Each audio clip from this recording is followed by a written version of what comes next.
আমাদের ভাইদের দেওয়া তথ্য মতে আমি যতটুকু জানলাম এটাই এই যাবৎকালের সবচেয়ে বড় গ্যাদারিং, মুসলমানদের সবচেয়ে বড় গ্যাদারিং, সবচেয়ে বড় আয়োজন।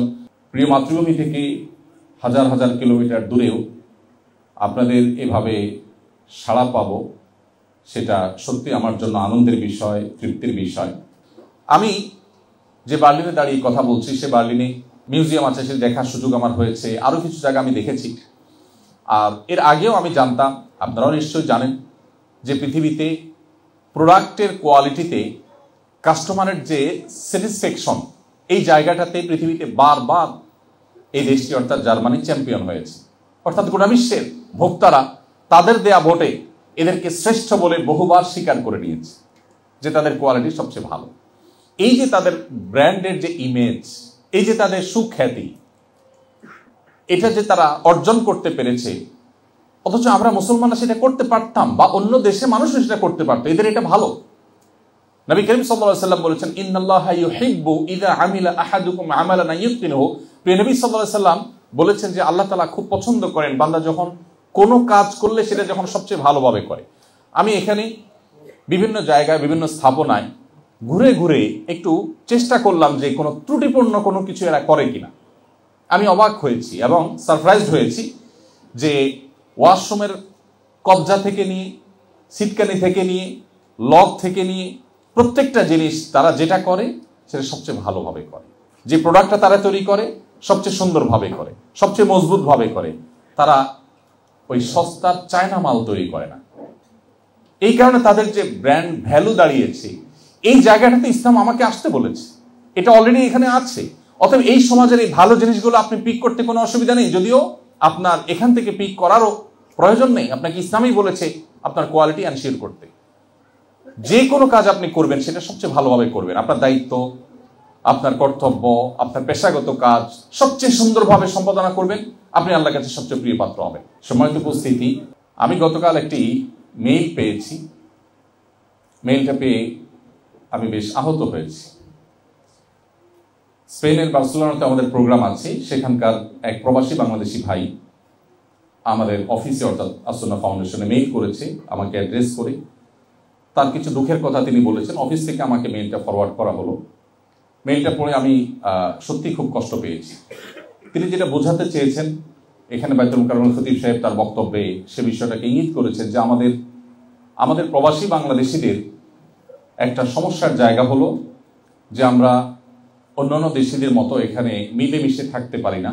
আমাদের দেশের রাজনৈতিক যে বিভিন্ন দল আছে, সে দলগুলোর শাখা খুলে নানাভাবে এখানে আমরা একে অন্যের বিরুদ্ধে লেগে যাই। আমরা নিজেরা মারামারি, হানাহানি, শত্রুতা, বিদ্বেষে লেগে যাই, এবং যার ফলশ্রুতিতে আমাদের মান সম্মান নষ্ট হয়, ক্ষুণ্ণ হয়। তিনি স্পেসিফিকলি যে বিষয়টি বলছেন সেটা হলো যে অনেক ভাইরা আছেন এখানে যথেষ্ট রিচ, আল্লাহ তাআলা তাদেরকে সম্পদ দিয়েছেন, তারা ভালো ভালো ব্যবসা বাণিজ্য এখানে পরিচালনা করেন। তাদের অধীনে থাকা নিজের স্বদেশী বাংলাদেশি ভাইদের প্রতি তারা অনেক সময় জুলুম করেন, টর্চার করেন, অবিচার করেন, তাদের অধিকার নষ্ট করেন, তাদেরকে দাসের মতো বানিয়ে রাখেন। অথচ আমরা নিজেদেরকে মুসলিম দাবি করছি, আমরা অনেকে নামাজ কালামও পড়ছি, আমরা অনেক হয়তো মুখে দাড়িও রাখছি, কিন্তু আমি যে কাজগুলো করছি সেগুলো ইসলাম সমর্থন করে না। সেগুলোর কারণে আমি ভালো মুসলিম হতে পারছি না। এই জায়গাটা আমাদেরকে বিশেষভাবে নজর দিতে হবে বলে আমার মনে হয়। যে দুটি সূত্রে গাঁথা থাকার কারণে আমরা এখানে একত্র হয়েছি, যে দুটি সুতোয় আমাদেরকে এখানে একত্র করেছে, এনেছে, উপস্থিত করেছে, তার প্রথমটির কথা বলছিলাম যে আমরা বাংলাদেশের নাগরিক হিসাবে, বাংলাদেশের মানুষ হিসাবে, আপনি এই দেশের নাগরিকত্ব নিয়ে থাকলেও আপনি বাংলাদেশের জন্মসূত্রে নাগরিক বা জন্মসূত্রে আপনি বাংলাদেশি। সো সেই জায়গা থেকে আমাদের আচার আচরণ হতে হবে অত্যন্ত মার্জিত, অত্যন্ত দায়িত্বশীল। আমাদের প্রিয় স্বদেশ অনেক দিক থেকে আমরা পিছিয়ে আছি। অর্থনীতিতে আমরা পৃথিবীর ইউরোপের উন্নত দেশগুলোর সাথে তুলনা তো দূরের কথা, এশিয়ার ছোটখাটো অনেক দেশের সাথেও আমরা নিজেদেরকে কম্পেয়ার করতে পারি না। আমাদেরকে ফুলিয়ে ফাঁপিয়ে নানা সময় আমরা অনেক অগ্রসর হয়েছি, সেটা দেখাবার চেষ্টা করা হয়েছে, হয়। কিন্তু দুর্ভাগ্য যে আমরা কোথায় দাঁড়িয়ে আছি সেটা আমরা সবাই কম বেশি জানি। আমাদের পায়ের তলায় যে মাটি নেই নানা কারণে, আমাদের অর্থনৈতিকভাবে আমরা যেরকম দুর্বল, আমাদের শিক্ষায় যেরকম আমরা পিছিয়ে আছি, আমাদের অবকাঠামোর অবস্থা যেরকম তথৈব, আমাদের গণমাধ্যম যেরকম পৃথিবীর অন্যান্য দেশের মতো এতটা স্বাধীন, এতটা বস্তুনিষ্ঠ সংবাদ তারা আমাদেরকে উপহার দেয় না বা দিতে পারে না। আমাদের যে নানা দিক থেকে সীমাবদ্ধতা আছে, আমরা যে পিছিয়ে আছি, সেটি আর নতুন করে বলবার অপেক্ষা রাখে না। কিন্তু সমাজ উপস্থিতি, আমরা আমাদের কর্মকাণ্ডের মধ্য দিয়ে, আমরা আমাদের সুন্দর আচরণের মধ্য দিয়ে, আমরা আমাদের শৃঙ্খলা এবং ডিসিপ্লিনের প্রতি আমাদের যে ভালোবাসা আছে সেটি প্রকাশ করবার মধ্য দিয়ে আমরা আমাদের দেশকে এই সমস্ত দেশগুলোতে বা ইউরোপের মতো, আমেরিকার মতো জায়গায় আমরা রিপ্রেজেন্ট করতে পারি। কিন্তু দুর্ভাগ্য হলো যে মধ্যপ্রাচ্য বলুন কিংবা মালয়েশিয়া, যেখানে বাংলাদেশি প্রবাসীদের সংখ্যা অনেক বেশি, আরও বিভিন্ন জায়গায় আমার যাওয়ার সুযোগ হয়েছে, সব জায়গায় একই অভিযোগ। এমনকি আমি নিজে 10-10টি বছর প্রবাসে কাটিয়েছি। আমি খুব কাছে থেকে দেখেছি যে আমাদের স্বদেশী ভাইয়েরা নিজেদের পায়ে কিভাবে কুঠারাঘাত করেন, কিভাবে নিজেদের বদনাম নিজেরা করেন, কিভাবে নিজেদের দুর্নাম তারা করেন। আমি আপনাদের কাছে আজ উদাত্ত আহ্বান করতে চাই যে আমাদের ভেদাভেদগুলোকে আল্লাহর জন্য ভুলে গিয়ে আমরা আমাদের নিজেদের মধ্যকার যে সম্পর্ক আছে, নিজেদের মধ্যকার যে বন্ধন আছে অ্যাজ এ বাংলাদেশি, সেটাকে আমরা সুদৃঢ় করবার চেষ্টা করব। আমাদের সকল ভিন্ন মতগুলোকে যতটা মিনিমাইজ করা যায় সেই চেষ্টা করব। এমন কিছু করব না যেটাতে আমাদের প্রিয় দেশটি, আমাদের দেশটিকে নিয়ে আমি যেটি বললাম যে গর্ব করবার মতো অনেক কিছু আমাদের নাই, অন্তত আমরা ডিসিপ্লিন, শৃঙ্খলা, অন্যান্য ক্ষেত্রে আমরা যেন প্রশংসা করতে পারি, সেই চেষ্টা আমরা অব্যাহত রাখবো। আল্লাহ আমাদের সবাইকে সেই তৌফিক দান করুন। সময়ত উপস্থিতি, সেই সাথেই আমরা মুসলমান, মুসলিম হিসাবে কিন্তু আমাদের একটা দায়িত্বশীলতার ব্যাপার আছে। এখানকার অন্য ধর্মের মানুষেরা তারা আমাদের ধর্মগ্রন্থ কিন্তু পড়ে না। তারা কি কোরআন পড়ে? তারা কি আমাদের হাদিস পড়ে? এখানকার অন্য ধর্মের মানুষরা কোরআন বা হাদিস না পড়লেও তারা কিন্তু আপনাকে আমাকে রিড করে। তারা ইসলামকে জাজ করে কোরআন হাদিসে কি আছে তা দিয়ে নয়, তারা ইসলামকে জাজ করে আপনি আমি কি করছি সেটা দিয়ে। সো আমরা যদি এমন কিছু করি যেটা ইসলাম সম্পর্কে তাকে নেগেটিভ ধারণা দেয়, তাহলে মনে রাখবেন জাহান্নামে যাওয়ার জন্য আর বেশি কিছুর প্রয়োজন নেই।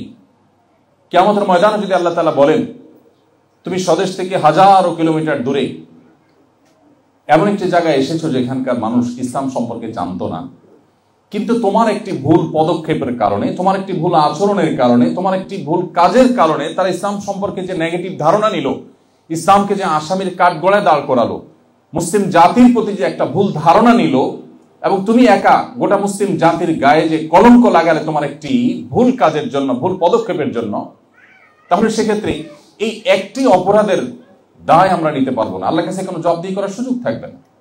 প্রিয় ভাইরা আমার, আমাদের দেশে আমরা যখন অবস্থান করি সেক্ষেত্রে আমাদের দায়িত্বশীলতা যে পরিমাণ থাকা উচিত, আমার ক্ষুদ্র জ্ঞান বলে যে আমরা দূর দেশে আসার পর, প্রিয় মাতৃভূমি থেকে অনেক দূরে আসার পর, দূর দেশে আসার পর আমাদের দায়িত্বশীলতাটা আরো অনেক বেশি বাড়া দরকার, অনেক বৃদ্ধি হওয়া দরকার। কারণ এখানে আমাকে কিন্তু দেখা হবে গোটা বাংলাদেশের মানচিত্র আমার বডিতে মানুষ খুঁজবে।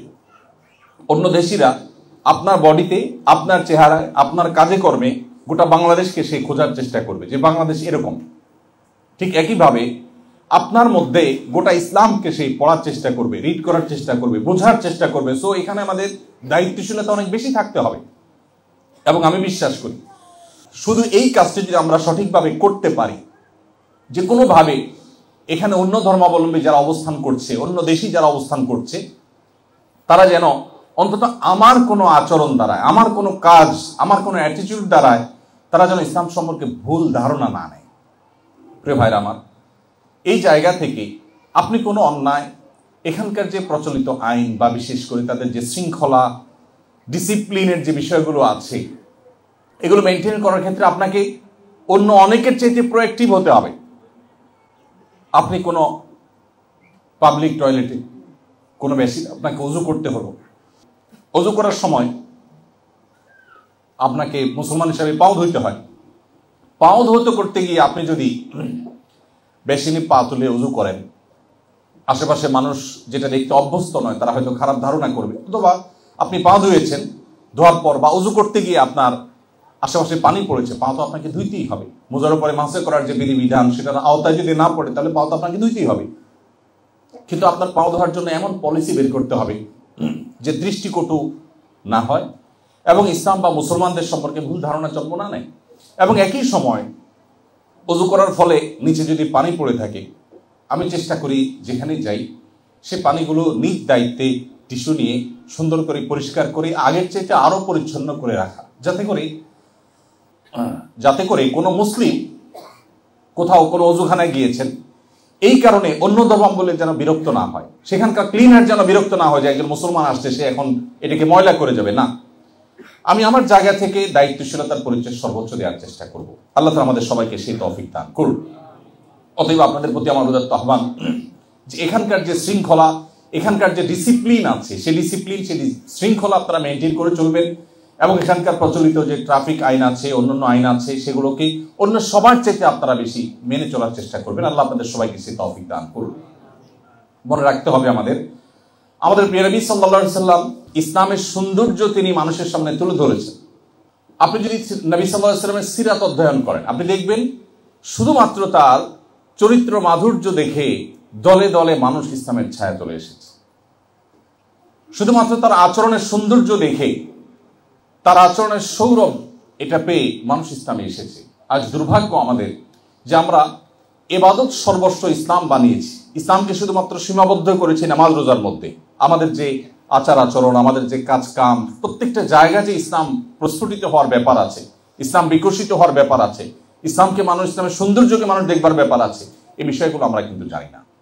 আমরা দেখি নবী সাল্লাল্লাহু আলাইহি ওয়াসাল্লাম হাদিসে আমাদেরকে বলা হয়েছে তাবাসসুমুকা ফি ওয়াজহি আলা ওয়াজহি আখিকা সাদাকা। তোমার কোনো মুসলিম ভাইয়ের সাথে সাক্ষাৎ হলে বা কারোর সাথে সাক্ষাৎ হলে তুমি হাসি মুখে কথা বললে আল্লাহর কাছে সাদাকার সওয়াব পাবে। আমরা দেখি অন্যান্য দেশিরা অমুসলিম হওয়া সত্ত্বেও তাদের মধ্যে এই কালচারটা বেশ ভালোই ডেভেলপ তারা করেছেন। তারা হাসি মুখে কথা বলেন, কারোর সাথে কথা বললে মুসলিম হিসেবে কথা বলেন। বাট আমরা অনেকে গোমরা মুখে কথা বলি, খুব মরে থাকি। বিশেষ করে আল্লাহ সুবহানাহু ওয়া তাআলা কাউকে কোনো অবস্থান দিলে, অর্থ সম্পদ এ সমস্ত দিলে, তখন আমাদের অনেকেরই অবস্থা হয়ে যায় যে আমরা অহমিকা এবং অহংকার প্রদর্শন করতে থাকি। সময় তো উপস্থিতি, এই জায়গা থেকে আমরা আমাদের ইসলামের সৌন্দর্যকে, ইসলামের সামাজিক সৌন্দর্যকে তুলে ধরার জন্য আমি আপনাদেরকে বিনীতভাবে আহ্বান করছি। ইসলামের সামাজিক সৌন্দর্য নিয়ে আমরা আজকে আলোচনা করবার মতো সুযোগ বা সময় আমার হাতে নেই। নিশ্চয়ই আপনারা ইসলামের অনেক সামাজিক সৌন্দর্যের বিষয়ে অবগত আছেন। একজন অমুসলিমও আমার খোঁজ খবরের আওতায় থাকবে, তাকেও আমি খোঁজ খবর নেব, তারও আমি সেবা করার চেষ্টা করব। শুধু অমুসলিম কেন, যে কোনো প্রাণীর প্রতি দয়া এবং মায়া করা ইসলাম আমাকে শিখিয়েছে, সেই জায়গা থেকে আমার সচেষ্ট থাকতে হবে।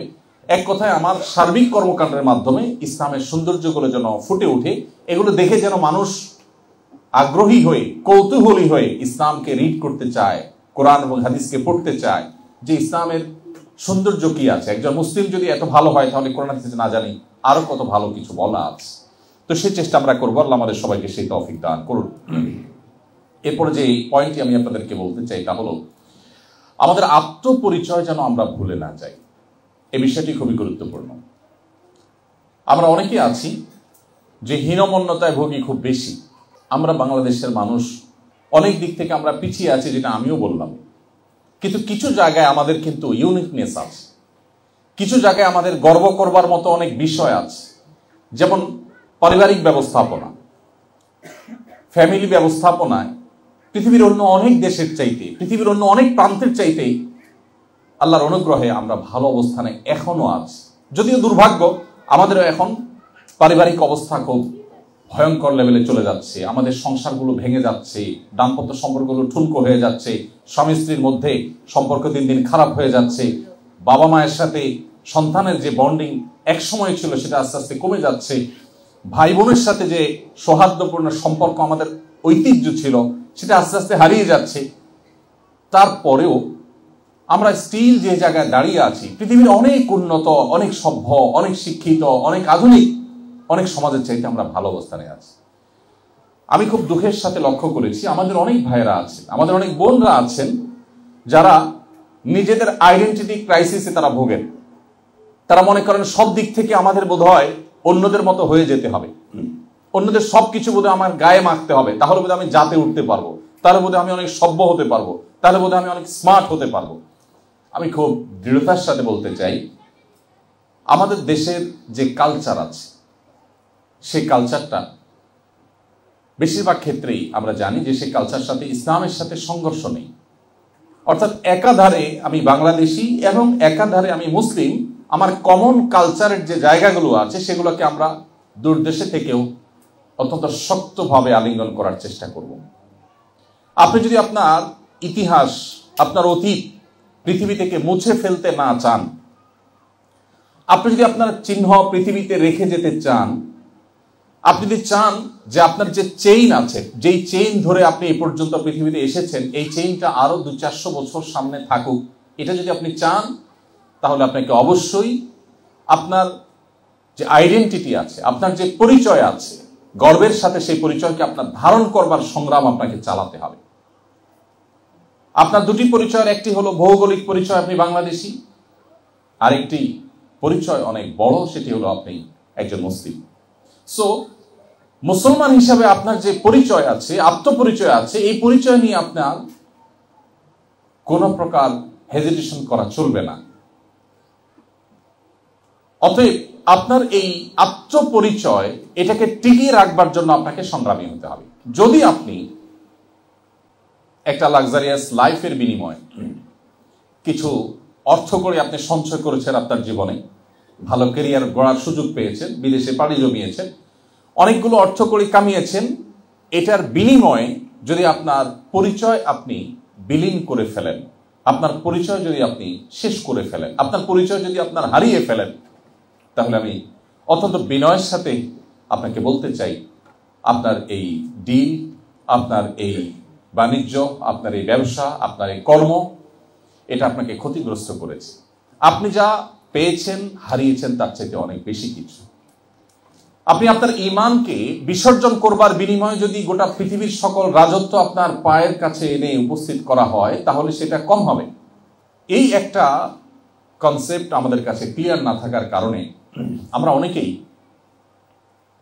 ভিন্ন পরিবেশে এসে আমাদের নিজের যে স্বকীয়তা আছে, আমাদের যে বৈশিষ্ট্য আছে, বিশেষত্ব আছে, আমাদের যে ইউনিকনেস আছে, আমাদের যে ভালো দিকগুলো আছে, সেগুলোকে আমরা পানির সাথে মিশিয়ে ফেলি। আমার যদি ক্ষমতা থাকতো, সামর্থ্য থাকতো, সুযোগ থাকতো, আমি আপনাদের এক একজন করে হাতে হাত রেখে, চোখে চোখ রেখে, আপনাকে বুকে জড়িয়ে ধরে আমি বিনয়ের সাথে বলতাম, প্লিজ আপনি পৃথিবীর কোনো প্রলোভনে পড়ে আপনার পরিচয় কোনোভাবে ভুলবেন না। যদি আপনি ভুলে যান, তাহলে মনে রাখবেন, ঈমানের যে ধারা আপনার দাদা আপনার বাবার কাছে রেখে গেছেন, আপনার বাবা আপনার কাছে রেখে গেছেন, আপনি আপনার সন্তানের কাছে এটা রেখে যেতে পারছেন কিনা, এই বিষয়ে যদি স্ট্রং উত্তর আপনার ভেতর থেকে না আসে, তাহলে আপনার আরেকবার ভাবতে হবে যে আপনি সঠিক পথে আছেন নাকি ভুল পথে আছেন। আপনার আত্মপরিচয় যদি চলে যায়, আর কিছু পয়সা করি বা একটা লাক্সারিয়াস লাইফ আপনি পেলেন, একটা ভিন্ন ভালো পরিচয় আপনি পেলেন, যেটা নিয়ে অনেক প্রাউড করতে পারেন পৃথিবীতে, তাহলে আমি আবারও বলবো যে আপনি পৃথিবীর সবচেয়ে ক্ষতিগ্রস্ত মানুষগুলোর মধ্যে একজন হয়ে গেলেন। গ্রামে বসবাস করা সেই শিক্ষা বঞ্চিত, অভাবী, দরিদ্র মানুষ আপনার চাইতে অনেক বেশি রিচ, তিনি আপনার চাইতে অনেক বেশি সমৃদ্ধ, তিনি আপনার চাইতে অনেক বেশি ধনী, যিনি তার পরিচয়টাকে ধরে রাখতে পেরেছে। মনে রাখবেন, ইট একটা নির্দিষ্ট সময় যখন ইটের ভাটায় পোড়ানো হয়, একটা বিশেষ প্রসেসের মধ্য দিয়ে যখন সে ইটে পরিণত হয়, তখন সেই ইট কিন্তু সমুদ্রের পানিতেও যদি শত শত বছর পড়ে থাকে, তারপরেও তার অস্তিত্ব কিন্তু হারায় না, তার অস্তিত্ব ইট হিসাবেই থাকে। এজন্য তার মূল্য কিন্তু ইট হিসাবেই দেখে সমাজ বা মানুষ। চুলোর মাটি একইভাবে সেও আগুনে পড়ে, কিন্তু আগুনে পড়ে সে ইট হতে পারে না, যার ফলশ্রুতিতে 10 বছর 20 বছর মাটির চুলার মাটি আগুনে পড়ার পরও কিন্তু পানিতে তাকে ফেলে দেওয়া হলে হয়তো কয়েক ঘন্টার মধ্যে গলে পানির সাথে একাকার হয়ে যায়। এখানে ইট এবং চুলার মাটির পার্থক্য। আপনি কি চুলার মাটি হবেন নাকি ইট হবেন, ডিসিশন আপনাকে নিতে হবে। আপনার আত্মপরিচয় কি আপনি ভুলে যাবেন নাকি আত্মপরিচয় আপনি ধরে রাখবেন? আপনি নিজের স্বকীয়তায় ভাস্বর এবং উজ্জ্বল থাকবেন কি থাকবেন না, এই সিদ্ধান্ত আপনাকে এখনই নিতে হবে। আমি বিনয়ের সাথে আপনাদেরকে বলতে চাই যে মুসলমান পৃথিবীর যেখানেই যাবে, তার পরিচয় সে ভুলবে না, তার মিশন সে ভুলবে না, তার ভিশন সে ভুলবে না, তার লক্ষ্য থেকে সে বিচ্যুত হবে না। আমি সেজন্য আপনাদের সবাইকে আবার উদাত্ত আহ্বান করছি যে আমরা আমাদের নিজেদের পরিচয় এবং আইডেন্টিটি যেন ঠিক থাকে, সেভাবে আমরা নিজেদেরকে গড়ে তোলার চেষ্টা করব ইনশাআল্লাহ। এবং কোনোভাবেই জাতে ওঠার নাম করে আমাদের আইডেন্টিটি এটাকে নষ্ট করবার মতো কোনো কাজ যেন আমরা না করি, সেদিকে আমরা সচেষ্ট থাকব। এরপরে যে পয়েন্টটি আমি আপনাদেরকে দৃষ্টি আকর্ষণ করতে চাই তা হলো, পৃথিবীর প্রত্যেকটা দেশের প্রত্যেকটা সমাজের বিশেষ কিছু দিক থাকে, যে দিকগুলো একজন মুসলমান হিসেবে আমাদেরকে সতর্ক থাকতে হয়। আমরা আমাদের প্রিয় স্বদেশে যখন থাকি তখনও অনেক কাজ সেখানে আছে যে কাজগুলো থেকে মুসলমান হিসেবে আমাকে বেঁচে থাকতে হয়, শরীয়ত আমার জন্য হারাম করেছে। সে বিষয়গুলো থেকে এই পরিবেশে আপনাদেরকে বিশেষভাবে সতর্ক থাকতে হবে। আপনার যে সমস্ত অপরাধগুলো, যে সমস্ত গুনাহগুলো এখানে অহরহ হয়ে থাকে বা গুনাহগুলো করবার জন্য হাতছানি আপনাকে নিয়ে সবসময় ডাকছে, সেই গুনাহগুলো থেকে বাঁচার জন্য আপনাকে বিশেষভাবে সংগ্রাম চালাতে হবে, বিশেষভাবে বেঁচে থাকার চেষ্টা করতে হবে। মনে রাখবেন, মুসলিম সেই জাতি যে জাতি মুহাম্মদ সাল্লাল্লাহু আলাইহি সাল্লামের কাছ থেকে এমন এক দীক্ষা লাভ করেছিলেন যে পৃথিবীর কোনো লোভ তাদেরকে তাদের আদর্শ থেকে বিচ্যুত করতে পারেনি। আপনারা জানেন যে তুরস্কের ইস্তাম্বুলে সাহাবীর কবর আছে। আপনারা জানেন চায়নায় প্রিয় নবী সাল্লাল্লাহু আলাইহি সাল্লামের সাহাবীর কবর আছে। রাশিয়াতে, পৃথিবীর বিভিন্ন দূর দূরান্তে আমাদের নবী সাল্লাল্লাহু আলাইহি সাল্লামের প্রিয় সাহাবীদের কবর আছে। তারা সবাই এসেছেন সেখানে তাদের ইসলামের সৌন্দর্যকে গোটা পৃথিবীতে, সৌরভকে ছড়িয়ে দিতে, মানুষকে আলোর পথে আহ্বান করতে এসেছেন। তারা কেউ সেখানে নিজেদের আত্মপরিচয় বিলীন করে দেওয়ার মতো কোনো কাজ তারা করেননি, বা সেরকম কোনো বিষয় তাদের দ্বারা হয়নি, যার কারণে তারা চলে গেছেন। তাদের আদর্শ বুক উঁচু করে, মাথা উঁচু করে পৃথিবীতে এখনো টিকে আছে, ১৫০০ বছর পর্যন্ত টিকে আছে। আমি সেজন্য আবারও বলতে চাই, আপনি যদি হারিয়ে যেতে না চান পৃথিবী থেকে, তাহলে আপনার আত্মপরিচয়কে টিকিয়ে রাখার সংগ্রামে আপনি আপোষহীন থাকতে হবে। সম্মানিত উপস্থিতি, সেজন্য বিশেষ বিশেষ যে সমস্ত গুনাহগুলো এই পরিবেশে হয়ে থাকে, সেই গুনাহগুলো থেকে আপনাদের বেঁচে থাকার জন্য অত্যন্ত যত্নশীল হতে হবে। আরেকটি বিষয় আপনাদের আমি দৃষ্টি আকর্ষণ করতে চাই, তা হলো আপনারা সবাই জানেন প্রত্যেকটা সমাজের ভালো এবং মন্দ দিক আছে। আপনারা যে সমাজে বসবাস করছেন, এই সমাজটাতে যে এরকম ডিসিপ্লিন আছে, আমরা আমাদের দেশে এত ডিসিপ্লিন দেখি না। দুর্ভাগ্য, শুধু আমাদের দেশে কেন, আমরা যারা মুসলমান হিসাবে পরিচয় দেই পৃথিবীর যে সমস্ত দেশগুলোতে মুসলমান প্রধান দেশ হিসাবে আমরা জানি, সেই দেশগুলোতে এই অমুসলিম প্রধান দেশগুলোর মতো ডিসিপ্লিন নেই। এটা আমাদের জন্য লজ্জার, এটা আমাদের জন্য দুঃখের, এটা আমাদের জন্য বেদনার এবং আত্মসমালোচনার বিষয়। আমরা জানি ইসলাম শৃঙ্খলার কথা বলে। আমাদের প্রিয় নবী সাল্লাল্লাহু আলাইহি ওয়াসাল্লামের যে সুন্নাহ, এই পুরো সুন্নাহ আমাদেরকে শুধু শৃঙ্খলার কথা বলে। আপনি দেখবেন আমাদের প্রিয় নবী সাল্লাল্লাহু আলাইহি ওয়াসাল্লাম রাতে তাড়াতাড়ি ঘুমানোর জন্য নির্দেশ করতেন। আমাদের দেশে ইসলাম প্রচারের নামে রাত 10টা, 11টা, 12টায় দূর দূরান্তে মাইক লাগিয়ে ওয়াজ মাহফিল করা হয়। আমি ব্যক্তিগতভাবে বিনয়ের সাথে ওয়াজ মাহফিলে যে মাঝে মধ্যে আমাকেও করতে হয়, কিন্তু এর বিরুদ্ধে আমি সোচ্চার যে আমার প্রিয় নবী সাল্লাল্লাহু আলাইহি ওয়াসাল্লাম এভাবে করতে বলেননি। তিনি রাতে তাড়াতাড়ি ঘুমোতে বলেছেন। তার সেই লাইফস্টাইল আপনারা এখানে দেখতে পাচ্ছেন। এখানে মানুষ তাড়াতাড়ি ঘুমিয়ে যায়। শুধু এখানে কেন, আপনি অমুসলিম প্রধান বিভিন্ন দেশে যান, আপনি আমেরিকাতে চলে যান, তাদের অনেক জিনিস আছে যেটা নিয়ে আপনি সমালোচনা করতে পারেন, কিন্তু তাদের সমাজে আপনি দেখবেন মানুষ তাড়াতাড়ি রাতে ঘুমিয়ে যায়। তারা ভোরে উঠে কাজ শুরু করে, এরা ভোরে উঠে কাজ শুরু করে, ফজরের সময় রাস্তায় সিগনালে গাড়ি সিরিয়াল পড়ে যায়। অথচ এই দৃশ্য তো দেখার কথা ছিল মুসলমানদের মধ্যে। দুর্ভাগ্য আমাদের যে আমাদের সমাজে, মুসলমানদের সমাজে, আপনি মিডল ইস্টে যদি চলে যান, মিডল ইস্টের প্রত্যেকটা দেশে আপনি দেখবেন রাত 10টা, 11টার পরে রাত শুরু হয়, আর সকালে ফজরের পরে তাদের ঘুম শুরু হয়। আপনারা অনেকেই জানেন। তো নবী করিম সাল্লাল্লাহু আলাইহি ওয়াসাল্লামের অনেক সুন্নাহ এখানে আছে। এটি অমুসলিম সমাজ থাকা সত্ত্বেও, অমুসলিম প্রধান সমাজ থাকা সত্ত্বেও এখানে মুসলমান কম, ইসলাম অনেক ক্ষেত্রে সমাজে অনেক বেশি। মুসলমানের সংখ্যা কম, বাট ইসলামের সৌন্দর্যগুলো এখানে অনেক বেশি। তারা যে জেনে সেটাকে অনুসরণ করছে আমি তা বলছি না, হয়তো তারা জানেও না, কিন্তু তারা যখন নবী সাল্লাল্লাহু আলাইহি ওয়াসাল্লামের সেই সুন্নাহকে ফলো করছে, তারা কিন্তু তারা সুফল পাচ্ছে। আমি যে বার্লিনে দাঁড়িয়ে কথা বলছি, সে বার্লিনে এখানকার যে টেকনিশিয়ান আপনার মিউজিয়াম আছে, সে দেখার সুযোগ আমার হয়েছে। আরো কিছু জায়গা আমি দেখেছি। আর এর আগেও আমি জানতাম, আপনারাও নিশ্চয়ই জানেন, যে পৃথিবীতে প্রোডাক্টের কোয়ালিটিতে কাস্টমারের যে স্যাটিসফ্যাকশন, এই জায়গাটাতে পৃথিবীতে বারবার এই দেশটি অর্থাৎ জার্মানি চ্যাম্পিয়ন হয়েছে। অর্থাৎ গোটা বিশ্বের ভোক্তারা তাদের দেয়া ভোটে এদেরকে শ্রেষ্ঠ বলে বহুবার স্বীকার করে নিয়েছে যে তাদের কোয়ালিটি সবচেয়ে ভালো। এই যে তাদের ব্র্যান্ডের যে ইমেজ, এই যে তাদের সুখ্যাতি, এটা যে তারা অর্জন করতে পেরেছে, অথচ আমরা মুসলমানরা সেটা করতে পারতাম, বা অন্য দেশে মানুষও সেটা করতে পারতো, এদের এটা ভালো। নবী করিম সাল্লাল্লাহু আলাইহি ওয়াসাল্লাম বলেছেন, ইন্নাল্লাহা ইউহিব্বু ইযা আমিলা আহাদুকুম আমালান ইউতকিনুহু। প্রিয় নবী সাল্লাল্লাহু আলাইহি ওয়াসাল্লাম বলেছেন যে আল্লাহ তাআলা খুব পছন্দ করেন বান্দা যখন কোনো কাজ করলে সেটা যখন সবচেয়ে ভালোভাবে করে। আমি এখানে বিভিন্ন জায়গায় বিভিন্ন স্থাপনায় ঘুরে ঘুরে একটু চেষ্টা করলাম যে কোনো ত্রুটিপূর্ণ কোনো কিছু এরা করে কিনা। আমি অবাক হয়েছি এবং সারপ্রাইজড হয়েছি যে ওয়াশরুমের কবজা থেকে নিয়ে, সিটকানি থেকে নিয়ে, লক থেকে নিয়ে প্রত্যেকটা জিনিস তারা যেটা করে সেটা সবচেয়ে ভালোভাবে করে। যে প্রোডাক্টটা তারা তৈরি করে সবচেয়ে সুন্দরভাবে করে, সবচেয়ে মজবুতভাবে করে। তারা ওই সস্তার চায়না মাল তৈরি করে না। এই কারণে তাদের যে ব্র্যান্ড ভ্যালু দাঁড়িয়েছে, এই জায়গাটাতে ইসলাম আমাকে আসতে বলেছে, এটা অলরেডি এখানে আছে। অতএব এই সমাজের এই ভালো জিনিসগুলো আপনি পিক করতে কোনো অসুবিধা নেই, যদিও আপনার এখান থেকে পিক করারও প্রয়োজন নেই। আপনাকে ইসলামই বলেছে আপনার কোয়ালিটি এনশিওর করতে।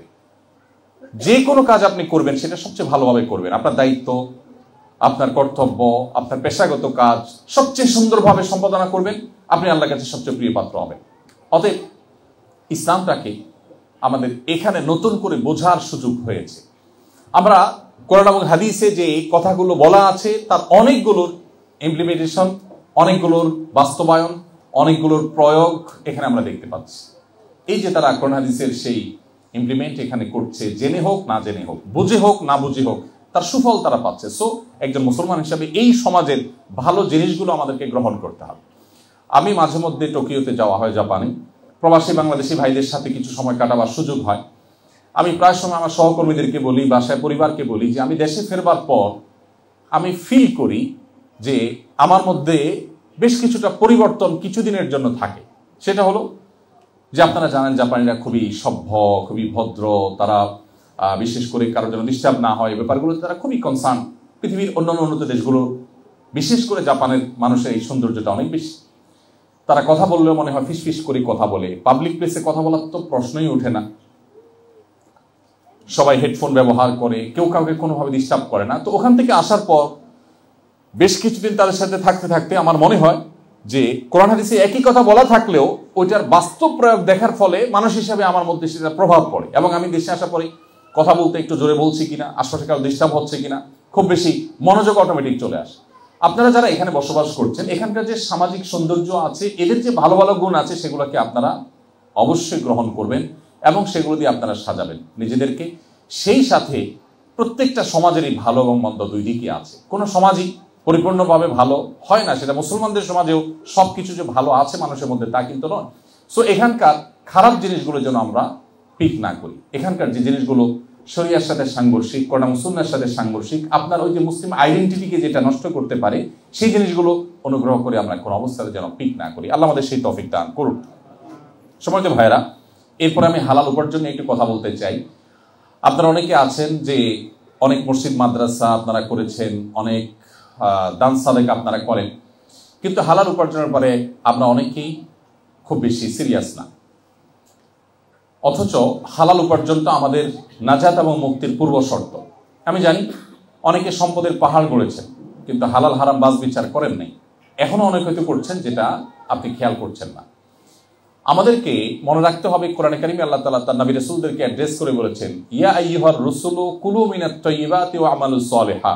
হে নবী রাসূলগণ, আপনারা নেকামল করুন, হালাল ভক্ষণ করুন, হালাল উপার্জন করুন। এরপর আল্লাহ বলেছেন নেকামল করুন। কুলু মিনাত তাইয়্যিবাতি ওয়া আমালুস সালিহা। আল্লাহ আগে বলেছেন কুলু মিনাত তাইয়্যিবাত, আগে হালাল খেতে বলেছেন, এরপরে বলেছেন নেকামল। আর আমাদের টেন্ডেন্সি হলো, বিশেষ করে বাংলাদেশের প্রেক্ষাপটে আমাদের বাংলাদেশি ভাইদের মধ্যে এক ধরনের মানসিকতা, যে আমরা মনে করি টাকা পয়সা আগে কামাই করে নেই, হালাল হারাম বাজ বিচার করে না করে যেভাবে হোক আমি টাকা কামাই করে নিই দুই হাতে। একটা পর্যায়ে এসে আমি বিরাট দায় রেখে দিব, জুব্বা লাগাই ফেলবো, হুজুর হয়ে যাব, আমি অনেক নেকামল করব, অনেক মসজিদ মাদ্রাসা করব, হুজুরদেরকে অনেক বড় বড় অ্যামাউন্ট দিয়ে দিব, মাহফিল করব, তাতে কি হবে? তাতে বোধহয় আমার আগে সব হালাল হয়ে যাবে। আসলে কি তাই? আসলে কি তাই? কোনো অবস্থাতেই একজন মুসলমান তিনি হালাল উপার্জনের ক্ষেত্রে কম্প্রোমাইজ করতে পারেন না, তিনি হারামে জড়াতে পারেন না। কারণ যদি আপনি হারামে জড়ান তাহলে সবচেয়ে বড় যেটি ক্ষতি হবে তা হলো আপনার ইবাদতের স্বাদ এবং তৃপ্তি নষ্ট হয়ে যাবে, আপনার ইবাদত করতে ভালো লাগবে না, আপনার দোয়া কবুল হবে না। এবং হারাম উপার্জনকারী দেহ, নবী সাল্লাল্লাহু আলাইহি ওয়াসাল্লাম বলেছেন, জান্নাতে প্রবেশ করবে না। আপনি যত নেক আমল করেন, যত মসজিদ মাদ্রাসা বানান, যত হুজুরদেরকে হাদিয়া তোফা দেন, যত মাহফিল করেন, আপনার উপার্জন যদি হারাম হয়, আল্লাহ সুবহানাহু ওয়া তাআলার কাছে আপনি নাজাত বা মুক্তি লাভ করতে পারবেন না। এই জায়গাটাতেও আমাদের মুসলমানিত্বের পরিচয় দিতে হবে। আমাদের বোনদেরকে বলবো যে আপনারা আপনাদের স্বামীদেরকে, আপনাদের অভিভাবকদেরকে, আপনাদের পুরুষ সদস্য যারা আছে পরিবারের, ছেলে হোক, স্বামী হোক, বাবা হোক, তাদেরকে আপনারা হালাল উপার্জনের জন্য সবসময় উৎসাহ দিবেন। হাসান বসরি রহমতুল্লাহি আলাইহি এবং তার সময়কার যে সমস্ত তাবিঈরা ছিলেন, তাদের সময়কার মেয়েদের ব্যাপারে তারা বলেছেন যে তারা তাদের স্বামীদেরকে বলতেন যে বাহিরে যাচ্ছ উপার্জন করতে, যদি হালাল উপার্জন করতে পারো আলহামদুলিল্লাহ, যদি হালাল না পাও তো খালি হাতে ফিরবে, আমরা না খেয়ে থাকবো, তারপর হারামের সাথে কম্প্রোমাইজ করবো না। আমি উদাত্তভাবে আপনাদেরকে আহ্বান করতে চাই যে হালাল উপার্জনের ক্ষেত্রে আমরা যেন নো কম্প্রোমাইজের জায়গায় থাকি। এরপর যে বিষয়টি আমি বলতে চাই, আপনাদের দৃষ্টি আকর্ষণ করতে চাই, তা হলো আমাদের সবারই পরিবারের হয়তো কিছু সদস্য আমাদের সাথে আছেন, পরিবার অন্য যে সমস্ত সদস্যগুলো আছেন তারা কিন্তু দেশে আছেন। অতএব আমরা যেন আমাদের পরিবারের সদস্যদের সাথে ভালো সম্পর্ক রাখি। পরিবারের যে মানুষদের সাথে বন্ধন, এটা মুসলমানদের মধ্যে তুলনামূলকভাবে পৃথিবীর অন্য যে কোনো জাতির চাইতে ভালো আলহামদুলিল্লাহ। অবশ্য সাবকন্টিনেন্টে শুধু মুসলমান কেন, আমাদের দেশের হিন্দু ভাইদের মধ্যেও এই জিনিসটা অনেক ভালো, যে পারিবারিক বন্ধন অনেক স্ট্রং। আমি আপনাদেরকে বলতে চাই যে অনেকে আছেন প্রবাসে আসার পর একটা সময়ে পরিবারের লোকদের প্রতি বিরক্ত হয়। অবশ্য বিরক্ত হওয়ার যথেষ্ট কারণ আছে, কারণ দেশে থাকা আত্মীয় স্বজনের বেশিরভাগই প্রবাসীদেরকে শুধু টাকার মেশিন হিসাবে ট্রিট করেন, জাস্ট টাকার মেশিন। মনে করেন যে তারা শুধুমাত্র টাকা পয়সা দিবেন আর দেশে যারা আছেন তারা বসে বসে খাবেন।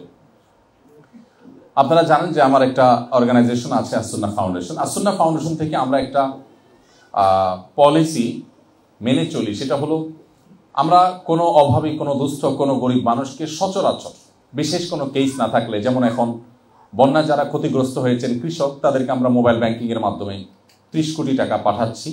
ইতিমধ্যে বেশিরভাগ টাকা পাঠানো হয়ে গেছে আলহামদুলিল্লাহ, বাকি টাকা অন প্রসেস আছে, চলছে, যাচ্ছে তাদের কাছে। এখানে কৃষকদের বীজ কেনার জন্য, অন্যান্য কাজের জন্য তাদেরকে আমরা নগদ অর্থ সহায়তা করছি। এর বাইরে আমাদের কাছে কোনো গরিব এসে যদি বলে ভাই আমাকে একটু সাহায্য করেন, কিভাবে সাহায্য করব, আপনার ফাউন্ডেশন থেকে আমাকে 20,000 টাকা দেন, আমি একটা ব্যবসা করব, আমরা বলি না, টাকা দিয়ে ব্যবসা হয় না, ব্যবসার জন্য আইডিয়া দরকার হয়, পরিশ্রম দরকার হয়। সো তাকে আমরা অফার করি যে আমাদের আসুন্নাহ স্কিল ডেভেলপমেন্ট ইনস্টিটিউট আছে, আপনি সেখানে ভর্তি হন।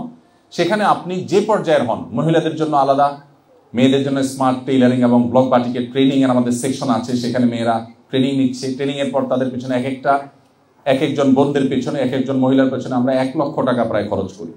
ট্রেনিং এর পর তাদেরকে 100% থাকা খাওয়া ফ্রি করে একটা নামমাত্র টোকেন মানে নেওয়া হয় শুধু তার সিরিয়াসনেসের জন্য, আর সম্পূর্ণ টাকা ফ্রি তাকে দিয়ে ট্রেনিং করানোর পর তাকে বাসায় কাজ করবার উপযোগিতা তৈরি করবার জন্য যা যা লাগে, মেশিন থেকে নিয়ে, সুতা থেকে নিয়ে, কেচি থেকে নিয়ে সব কিছু কিনে আমরা তাকে দিয়ে দিই। এবং তৈরি করার পর তিনি বাসায় গিয়ে প্রোডাক্ট তৈরি করার পর ওই প্রোডাক্টগুলো আমি আমার ফেস ভ্যালু দিয়ে সেল করে দেওয়ার চেষ্টা করি। আমাদের বিভিন্ন প্রোগ্রামে, বিভিন্ন ইভেন্টে আমরা তাদের স্টল করে দিই, তারা তাদের মালগুলো বিক্রি করে তারা টাকা নিয়ে যান।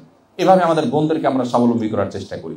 পুরুষকেও যদি অভাবী আসে, আমরা বলি তুমি যদি অশিক্ষিত হও, স্বল্প শিক্ষিত হও, তুমি আমাদের ড্রাইভিং স্কুলে ভর্তি হয়ে যাও। তোমার যদি আগ্রহ থাকে সেক্ষেত্রে আমার সে প্রশিক্ষণ আছে, সেখানে ভর্তি হয়ে যাও। তুমি যদি এইচএসসি কমপ্লিট করে থাকো তাহলে আমাদের কম্পিউটার বিভিন্ন কোর্স আছে, স্মল বিজনেস ম্যানেজমেন্ট কোর্স আছে, অফিস ম্যানেজমেন্ট কোর্স আছে, অ্যাকাউন্টিংয়ের উপরে কোর্স আছে, সেগুলো করো। তুমি যদি গ্রাজুয়েশন করা থাকো তাহলে সেক্ষেত্রে আমাদের ওয়েব ডেভেলপমেন্ট কোর্স আছে, সেগুলো করো। ট্রেনিংয়ের পর 100% এই মানুষগুলোকে আমরা চাকরি দেওয়ার চেষ্টা করি। আমার এই এক্সপিরিয়েন্স আপনাদের সাথে শেয়ারের জন্য করছি।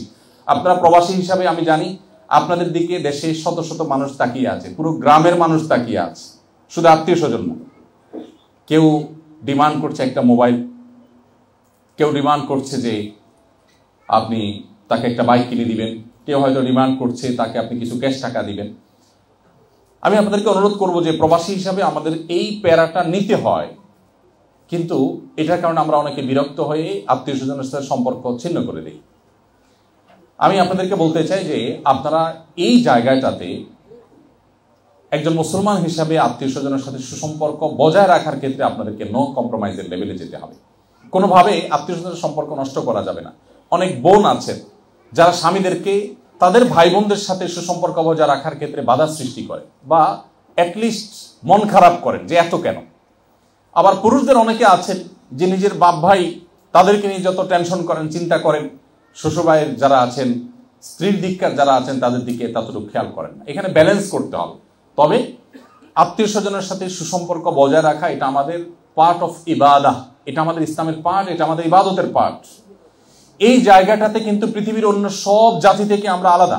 এই জায়গাটা থেকে অন্য সবার থেকে আমরা অনেক উচ্চতায় আছি, আমাদের ইউনিকনেস অনেক বেশি। নবী সাল্লাল্লাহু আলাইহি ওয়াসাল্লাম বলেছেন যে মান সাল্লাহু আন ইউবসাতা লাহু ফি রিজকিহি আও ইউনসা লাহু ফি আথারিহি ফালইয়াসিল রাহিমা।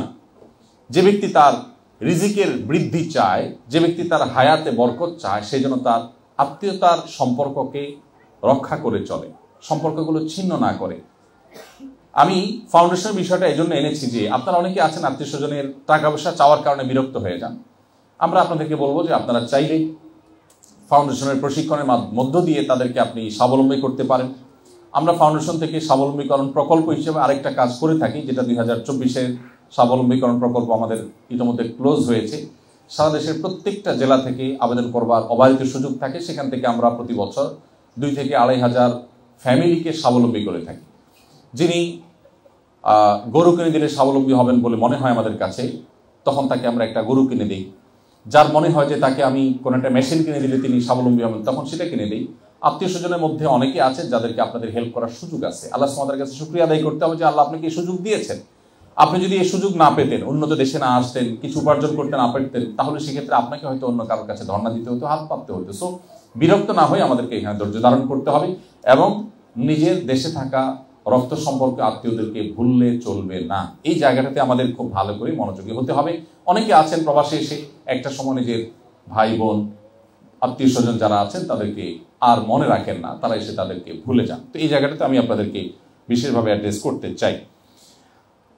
আর আমি আমাদের মায়েদেরকে একটু অ্যাড্রেস করে বলতে চাই, বোনদেরকে অ্যাড্রেস করে বলতে চাই যে আপনাদের দায়িত্ব অনেক বড়। আপনারা যারা এখানে আছেন, আপনাদের ছেলে মেয়েরা আছেন, আপনাদের দায়িত্বে সামান্য একটু অবহেলার কারণে যদি আপনার সন্তানটা একটু বিপদগামিতার দিকে চলে যায়, তো আল্লাহ সুবহানাহু ওয়া তাআলার কাছে এই জবাবদিহি করা বড় কঠিন হবে, বড় কঠিন হবে। আমি অনেক দেশে দেখেছি আমাদের প্রবাসী বাংলাদেশিদের যে তাদের সন্তানদের আইডেন্টিটি তারা মুছে ফেলে দিয়েছেন। এবং নবী সাল্লাল্লাহু আলাইহি ওয়াসাল্লামের সেই হাদিসটি আপনারা নিশ্চয়ই শুনেছেন বারবার। নবী সাল্লাল্লাহু আলাইহি ওয়াসাল্লাম বলেছেন, কুল্লু মাউলুদিন ইউলাদু আলাল ফিতরা।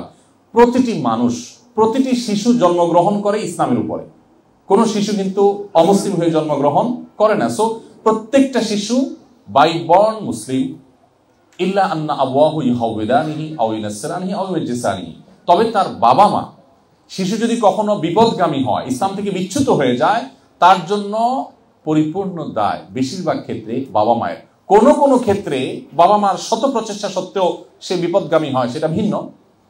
তবে বেশিরভাগ ক্ষেত্রেই বাবা মার দায়িত্বশীলতার অভাবে, তাদের ভুল সিদ্ধান্তের কারণে, ভুল পদক্ষেপের কারণে তাদের সন্তানরা বিপদগামী হয়। সো মায়েদেরকে বলতে চাই, আপনার সন্তানের মধ্যে ঈমানের বীজ বপন করা, তার মধ্যে ইসলাম সম্পূর্ণরূপে তার মধ্যে ধীরে ধীরে গড়ে তোলা, ইসলামের মধ্য দিয়ে তাকে বড় করা, এটা আপনাদের অনেক বড় একটা দায়িত্ব।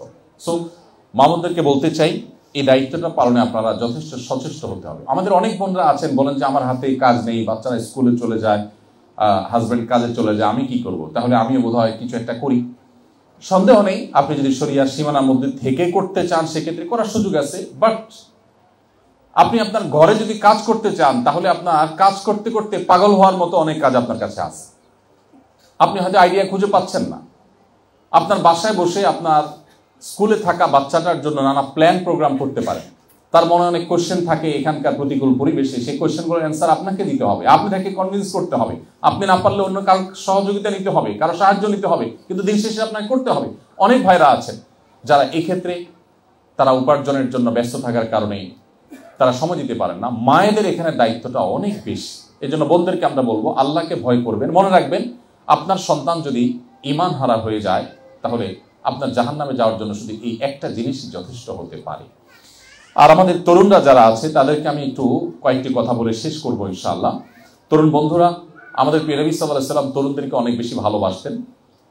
আপনারা জানেন তিনি শুধুমাত্র তরুণদেরকে অ্যাড্রেস করে করে বলেছেন ইয়া মাশারাশ শাবাব, বিভিন্ন হাদিসে বলেছেন হে যুবক সম্প্রদায়, হে ইয়াংসরা, হে তরুণরা। এভাবে নবী সাল্লাল্লাহু আলাইহি ওয়াসাল্লাম বিভিন্ন সময় ইয়াংদেরকে আলাদা করে অ্যাড্রেস করে করে তার মনের কিছু আকুতির কথা বলেছেন। নবী করিম সাল্লাল্লাহু আলাইহি ওয়াসাল্লামের সভাসদে, তার মজলিসে যেমন সিনিয়রদের জায়গা ছিল, তেমন তরুণ আলী ইবনে আবি তালেব তার ডিসিশন মেকারদের একজন ছিলেন। তার ডিসিশন মেকারদের একজন ছিলেন বেলাল রাদিয়াল্লাহু তাআলা আনহু। তার সভাসদে, তার পরামর্শদাতাদের মধ্য থেকে ছিলেন মুসআব ইবনে উমাইরের মতো মানুষ, যাদেরকে তিনি অনেক বেশি স্নেহ করতেন। আব্দুল ইবনে ওমর, আব্দুল ইবনে আব্বাস, আব্দুল ইবনে মাসউদ, আমি কত নাম বলবো, রিদওয়ানুল্লাহি তাআলা আজমাইন। তারা সবাই বয়সে তরুণ ছিলেন, কিন্তু প্রিয় নবী সাল্লাল্লাহু আলাইহি ওয়াসাল্লামের অত্যন্ত পছন্দের, তার ভালোবাসার, তার অত্যন্ত কাছের মানুষ ছিলেন। তো এই জায়গা থেকে আমি আপনাদেরকে বলতে চাই, আপনারা আজ ইসলামের সৌন্দর্যকে গোটা বিশ্বে প্রতিষ্ঠিত করতে হবে। আজকে মুসলমানদের যে দুর্দশা, মুসলমানদের যে পিছিয়ে থাকা, আমাদের যে দুরবস্থা, এটা থেকে উদ্ধার করবার জন্য আপনাদেরকে এগিয়ে আসতে হবে। আপনারা যদি এখানে পড়ালেখা করেন, জ্ঞানে বিজ্ঞানে আপনারা উন্নত হন, মুসলিম জাতির মুখকে উজ্জ্বল করবার জন্য, মুসলিমদেরকে মাথা উঁচু করে দাঁড়াতে সাহায্য করবার জন্য, তাহলে আপনার এই পড়াশোনাটাও পার্ট অফ ইবাদা হবে। আপনার উদ্দেশ্য যদি হয়, ইন্টেনশন যদি হয় যে আজকে মুসলমানদের যে দুর্দশা, দুর্গতি, মুসলমানদের যে দুর্নাম গোটা পৃথিবীতে, আমি সেটাকে ঘোচাবার চেষ্টা করব। আমি বড় একজন সায়েন্টিস্ট হই, আমি একজন বড় ইঞ্জিনিয়ার হই, আমি একজন বড় প্রকৌশলী হই, বড় একজন ডক্টর হয়ে মুসলমানদের মুখকে উজ্জ্বল করব, বিশ্বের দরবারে মুসলমানদের মাথা উঁচু করে আমি তুলে ধরবো, এই যদি আপনার ইন্টেনশন হয়, তো মনে রাখবেন আপনার এখানকার কলেজ, ইউনিভার্সিটির পড়াশোনাটা এটাও একটা ইবাদত হবে, নেকামল হবে। অতএব উদ্দেশ্য যেন ভালো হয় এবং ইসলামের জন্য আপনার নিজেকে যেন আপনি উৎসর্গ করতে পারেন। মনে রাখবেন, ভোগের জন্য কোনো যোগ্যতার প্রয়োজন হয় না, ত্যাগের জন্য যোগ্যতার প্রয়োজন হয়। আপনি এখানে লাক্সারিয়াস লাইফ লিড করতে পারছেন, নানাভাবে আপনি ভোগ উপভোগ করতে পারছেন, কিন্তু এর চেয়ে ইম্পর্টেন্ট হলো আপনি বিশ্ব মানবতার জন্য অনেক অবদান রাখবার সুযোগ আপনার আছে।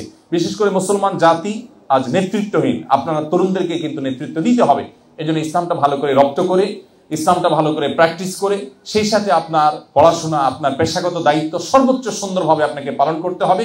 সেটা যদি আপনি করতে পারেন, তাহলে আবারও সেই ওমর ইবনে আব্দুল আজিজের সময় মুসলমানদের যেরকম মুখ উজ্জ্বল ছিল, আমাদের মুখ আবার উজ্জ্বল হবে। আমরা আপনাদের দিকে তাকিয়ে আছি। আপনাদের আত্মপরিচয় আপনারা ঠিক রেখে, ইসলাম চর্চা এবং প্র্যাকটিস ঠিক রেখে আপনারা এগিয়ে যাবেন, সেই প্রত্যাশা আপনাদের কাছে।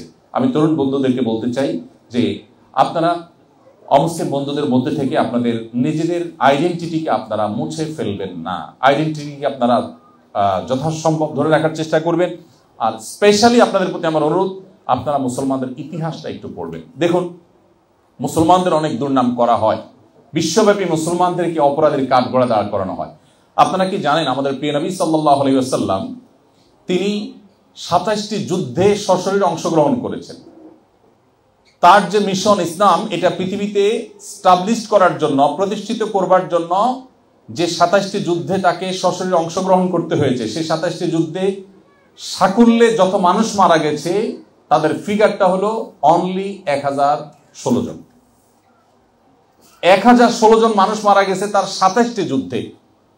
গোটা দেশ, গোটা বিশ্বে ইসলাম প্রতিষ্ঠিত হয়েছে মাত্র তার জন্য মূল্য দিতে হয়েছে 1016 জন মানুষের জীবন। এর মধ্যে 600 জন তাদের প্রতিশ্রুতি ভঙ্গের দায়ে তারা দণ্ডিত হয়ে মৃত্যুদণ্ড পেয়েছে, সেটা বাদ দিলে আর শুধুমাত্র 400 জন মানুষ যারা যুদ্ধে মারা গেছে। 27টি যুদ্ধে মাত্র 400 জন। আজকাল তো একটা ইউনিয়ন দখল নিয়ে যখন যুদ্ধ হয় বা মারামারি হয়, রাজনৈতিক কোন্দল হয় আমাদের দেশে, কত 400 মারা যায়। আমাদের দেশের প্রেক্ষিতে বাংলা একটা কথা আছে, মাছের মায়ের পুত্র শোক নেই। বাঙালি মায়ের এত সন্তান যে কোন রাজনৈতিক হাঙ্গামায়, গন্ডগোলে কত মানুষ মারা গেল, এগুলো দেখবার সময় এখন পত্রিকায় 2-4 জন মারা গেলে নিউজও হয় না। এখন ডজন বা আরো বড় কোনো ফিগার মারা গেলে তখন ভালো করে পত্রিকা নিউজ হয়। আমাদের জীবন মূল্য এত কম হয়ে গেছে। তো প্রিয় নবী সাল্লাল্লাহু আলাইহি সাল্লাম ইসলাম প্রতিষ্ঠিত করতে গিয়ে পৃথিবীতে মাত্র 1016 জন মানুষকে জীবন দিতে হয়েছে। অথচ আপনি জানেন, আজ পৃথিবীতে অনেক সভ্যতা তাদের শক্তি, সামর্থ্য, তাদের আদর্শকে পৃথিবীতে টিকাতে গিয়ে দুইটি বিশ্বযুদ্ধে 100 মিলিয়নেরও বেশি মানুষ জীবন দিতে হয়েছে। অথচ মুসলমানদের এই যে একটা বিষয় যে নবী করিম সাল্লাল্লাহু আলাইহি ওয়াসাল্লাম পুরা জীবনে মাত্র 1000 মানুষ যুদ্ধে, রণাঙ্গনে 400 মানুষ, আর সব মিলে 1000 মানুষকে জীবন দিতে হয়েছে ইসলামকে এস্টাবলিশ করতে গিয়ে। একটা দেশ দখল করতে হতো, এখন হাজার হাজার লাখ লাখ মানুষকে জীবন দিতে হয়। এরপরেও ইসলামকে আসামের কাঠগড়া দাঁড় করানোর চেষ্টা, মুসলমানদের প্রতি দোষ দেওয়ার চেষ্টা এক শ্রেণী মানুষ করবে। আপনারা যারা তরুণ আছেন, আপনারা সেই ভুল ধারণা ভাঙতে হবে, মুসলমানদের মুখ উজ্জ্বল করতে হবে। মুসলমানরা যে শান্তিকামী, শান্তি প্রতিষ্ঠা করতে চায়, তারা যে অশান্তি চায় না, তারা যে যুদ্ধ বিগ্রহ চায় না, তারা যে পৃথিবীতে বিশৃঙ্খলা চায় না, এটি আপনাদের কর্মের মাধ্যমে, এটি আপনাদের নিজেদের আদর্শের মাধ্যমে এটিকে আপনাদের প্রতিষ্ঠা করতে হবে। আল্লাহ তাআলা আপনাদের সবাইকে সেই তৌফিক দান করুন। আমাদের বাহ্যিক বা পার্থিব পরিচয় যাই হোক না কেন, আমাদের জীবনটা ক্ষয় হয়ে যাচ্ছে, আর তার বিনিময়ে আমার আখিরাতে হয় জান্নাত, না হয়তো জাহান্নাম বিনির্মাণ হচ্ছে। সো আমি কোন ওয়েতে আছি, সঠিক ওয়েতে আছি কিনা, সেই জিনিসটা আমাকে বারবার ভাবতে হবে এবং ঠিক করতে হবে।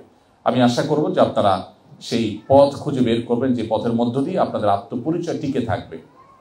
দারুল ইসলাম সহ আরও যে সমস্ত প্রতিষ্ঠান আছে, মুসলমানদের ঈমান রক্ষা করবার জন্য দুর্গ হিসাবে যেগুলো কাজ করছে, আপনারা সে সমস্ত দ্বীনি বা ধর্মীয় মুসলমানদের সে সমস্ত মসজিদ এবং অর্গানাইজেশনগুলোর সাথে ইনভলভ হয়ে আপনারা যত বেশি কাঁধে কাঁধ মিলিয়ে নিজেরা থাকতে পারবেন, তত বেশি আপনার ঈমানকে আপনি সেভ করতে পারবেন, তত বেশি নিরাপদ করতে পারবেন।